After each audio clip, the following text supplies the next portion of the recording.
Yes, thank you, Mr. Chair, Madam Commissioner, colleagues. Transparency is essential for accountability, and accountability is the cornerstone of democracy. Now, the Commission pledges allegiance to transparency, and indeed we have laws in place, but we all know that the practice is an entirely different one. And I happen to be a veteran of access to documents requests, and I can tell you the Commission is actually, and the Council are actually not practicing a culture of transparency. They go out of their way to avoid transparency. And it's not only the Commission and the Council. If you look at Frontex, which is not only refusing access to documents, but then making applicants pay for expensive external lawyers that they've hired. And then we also see that the European Council is taking over more and more of the legislative work of the Council, so that a growing chunk of decision-making is moving back into the black box. Now, let's get to the case at hand here.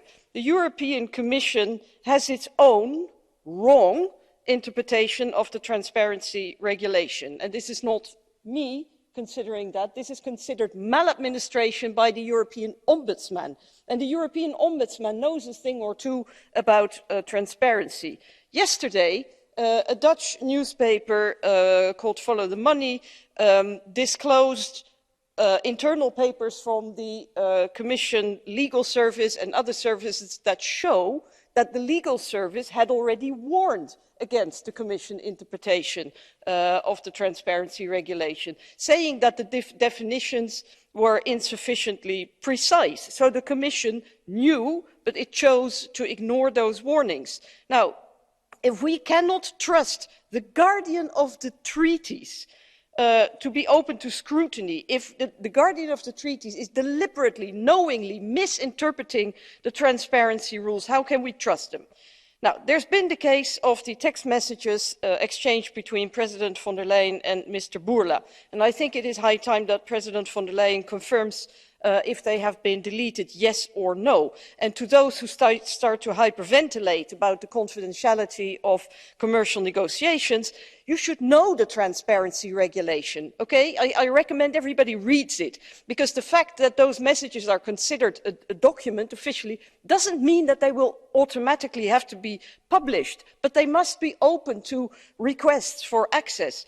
Now, if the President doesn't feel that she is accountable to the public and to this House, I would like to know how we can trust the Commission to manage the spending of 450 million euros on weapons in the near future.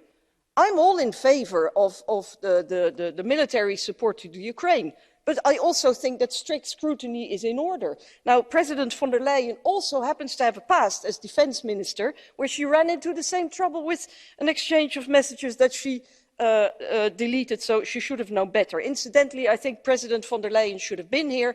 There seems to be a pattern of avoiding debates where awkward questions may be asked. I think that is a contempt for democracy, it's a contempt for Parliament, but one last remark, we should do also more as a Parliament. We cannot outsource parliamentary scrutiny to the ECJ or to the Ombudsman or the Court of Auditors. We have to hold the Commission to account. Thank you. Paldies. Paldies.